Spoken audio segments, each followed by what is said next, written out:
Okay, so today we're diving into this story about Muhammad Al-Fayed. Hmm. It's pretty fascinating stuff, and it's all right there in the Millionaire.pdf material. Right. Like most of our deep dives, we're looking for those golden nuggets, those Yeah. insights into like how someone thinks, the opportunities they were able to grab, and Absolutely. what all means for the rest of us. Especially when it comes to moving on up. Yeah, I think that's the part that really draws people in, right? Totally. You see a guy goes from driving a taxi in Egypt to becoming a billionaire. Right. And it's like, whoa, how do you do that? It's like, what was so different about him? Exactly. And what's striking to me is that he didn't start with the usual advantages. Yeah. No silver spoon here, no fancy education, no powerful family connections. Right. He really was starting from scratch. Totally. Those early years driving a taxi, it sounds like it was all about just scraping by. So then what was it? What set him apart? Well, the source we're looking at keeps talking about this dream and an unstoppable mindset. Okay, but what does that actually look like in real life? Yeah, it can't just be wishful thinking, right? Yeah, right. I think it's more like this laser focus, this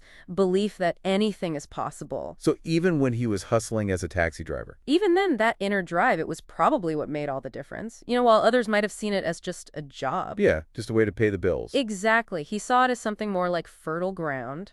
Okay, I like that fertile ground. Yeah, because think about it. He's not just driving. He's listening to his passengers, talking to them. Especially those businessmen, those successful types. Right. Can you imagine your daily commute becomes a masterclass in business? So what kind of questions do you think he was asking these guys? Oh, he wasn't just making small talk. I bet he was digging deeper. Like how do your businesses work? How do you spot opportunities? What about the risks? Absolutely. The risks, the challenges. He wanted to know it all. It's like he turned his taxi into an MBA program on wheels.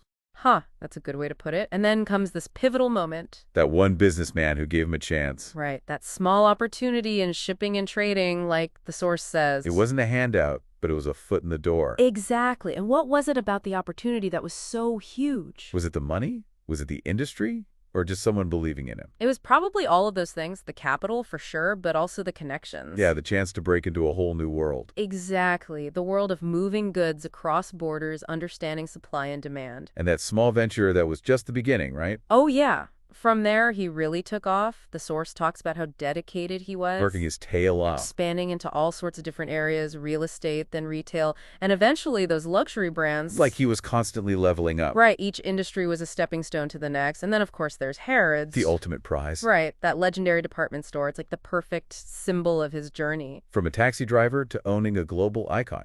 Exactly, and it shows that where you start isn't where you have to finish. So for everyone listening to this Al-Fayed story, it's a powerful reminder that your current situation, it's not a dead end. It's a starting point. Yeah, and there are some really clear takeaways here. Like what? Well, first, don't think of your current job as your limit. Think of it as a foundation. Right. Second, even those everyday tasks, it can be opportunities if you approach them the right way. And the third? Never stop learning from everyone around you. You never know where that next big insight is going to come from. It's all about having that mindset of constantly looking for those stepping stones. Exactly, and that brings up a question for you. Think about what Al-Fayed did. Yeah. How he used every experience to learn and grow. Right.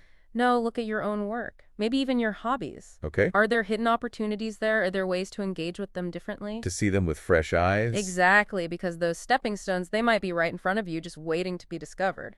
All right, everyone. Lots to think about. That's it for this deep dive. Thanks for listening. Thanks for having me.